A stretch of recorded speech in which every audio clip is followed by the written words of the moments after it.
plataforma nila. Hindi ba si First time ko pong makaranas ng gano'n.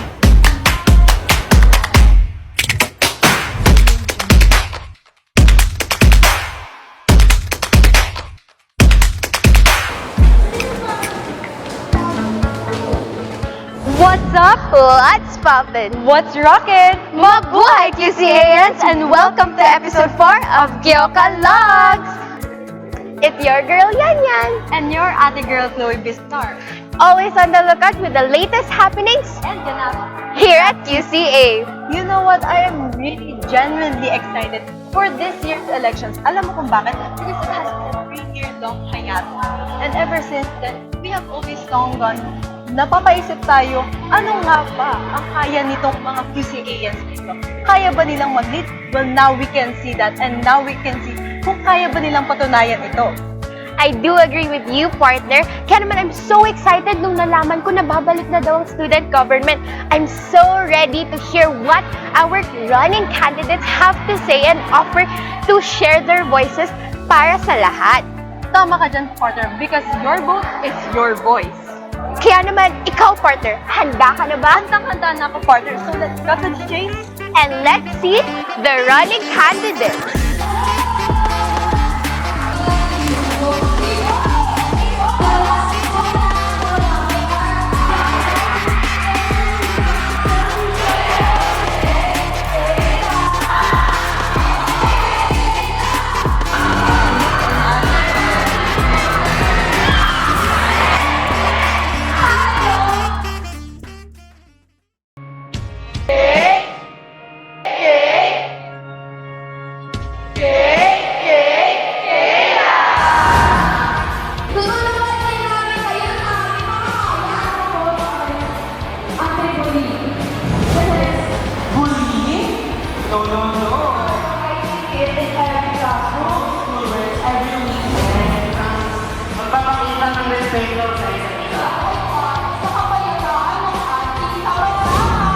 Tawag natin lost and found back. Boses mo para ikaw mo. Kasi sunod ko na kategory na yun ay ang BFR.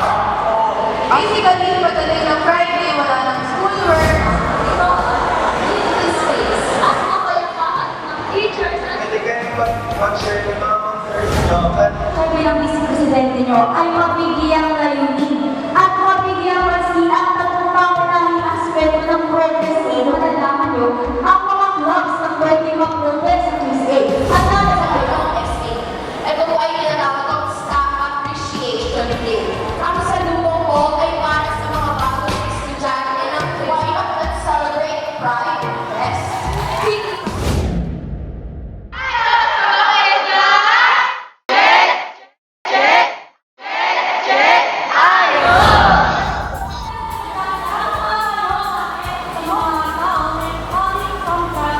Every Monday, pwede mag-swap ng seats. Every weekend.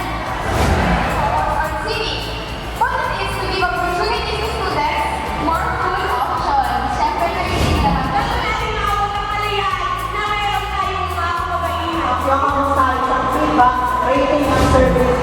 City Academy Charity. Ano ba? Sa first aid. Maganda to, master shop, boxing, gender homophobia, and of course, gender stereotype.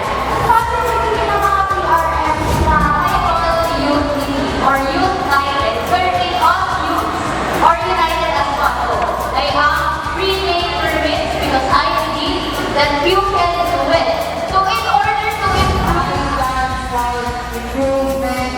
P stands for printing service. A stands for hassle-free. Letter N, navigate. RFI.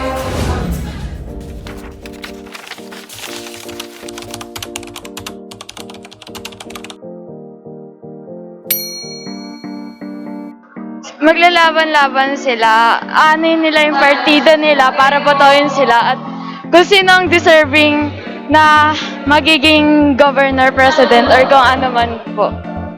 First of all po is parang ilalapag po nila yung mga platform nila syempre since pag sinabi po natin government is kailangan po namin ng magiging plano nyo para sa school natin. And second is sana masagot po nila ng maayos and makuha po namin yung deserving naming mga answer for that question po. So, sana makita ko yung mga plataforma nila and also yung mga pwede nilang gawin para ma-change yung school for the future. Kung ini-expect ko ngayon sa meeting di Bansi, mas maganda yung plataforma na may papakita sa atin na pareha sa PALTI. At sana kaya mapatupad ng mga mga tumatakbo yung mga sa kanilang mga plataforma.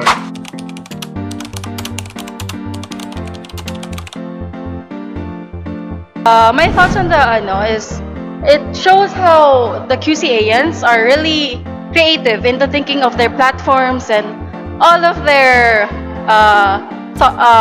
things to do for the school. That's all. Ano po, na parang nabaguhan po ako dahil sa 3 years po, 2 years ko na nasa QCE. First time ko pong makaranas ng gano'n. Tapos, parang sobrang saya ko po nung nangyari dahil parang mas magiging maayos na po yung mga events dahil po coordinate din na siya sa mga CSD natin tas mga local government dun. Okay naman po yung mga nai-present ng mga kada kandidato, especially po sa mga platforms nila. Dapat po is responsible ka po sa mga pinagagawa niyo po and dapat po maging good leader and follower ka po sa mga students since sila po, yung mga students po natin, tumitingin po sila sa mga leaders natin. To be a great leader, narinig ko lang dun kanina, dapat follower ka din. Kasi when you are a follower, dapat marunong ka sumunod bago ka muna maging leader. So, yun yung sa tingin ko ingredient para maging effective ka na leader. Isang leader na handang makinig, yun ang pinaka-importante. Handang pakinggan yung mga hinaing at mga saloobin ng mga kanyang nasasakupan. Be a model to them. Be a model to the students. Be observant or of service to the students at all times. Una sa lahat, syempre nakakakaba. Since kailangan i-prepare yung bawat candidate sa mga sasabihin nila. And syempre cautious din kami kasi may mga do's and don'ts na hinanda ang COMELEC. Pero yun nga, confident at the same time kasi we prepared for this.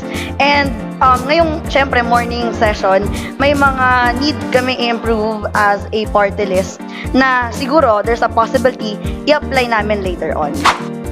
Yung student government kasi sila yung parang tumutulong na maging organisado yung school kasi hindi naman lahat kaya ng teacher na anuhin yung mga estudyante. So, malaking tulong sila para maging organized yung school, maging maayos lahat. Una, bilang kabataan, maibahagi nyo ang inyong kasanayan, ang inyong talino, ang inyong skills when it comes to leadership. No? As Rizal said, ang kabataan ng pag-asa ng bayan.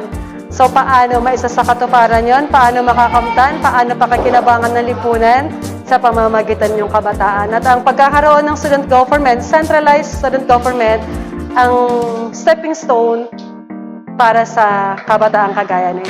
Yung CSG kasi ng school natin, alam natin parang Pilipinas. So, ibig sabihin, kung maayos yung student government, maayos din yung school. Kasi katuwang ng admin, ng mga teachers, yung school natin ay papatakbuhin ng mga kabataan na namumuno. So, dapat maayos yung kanilang pamamalakad.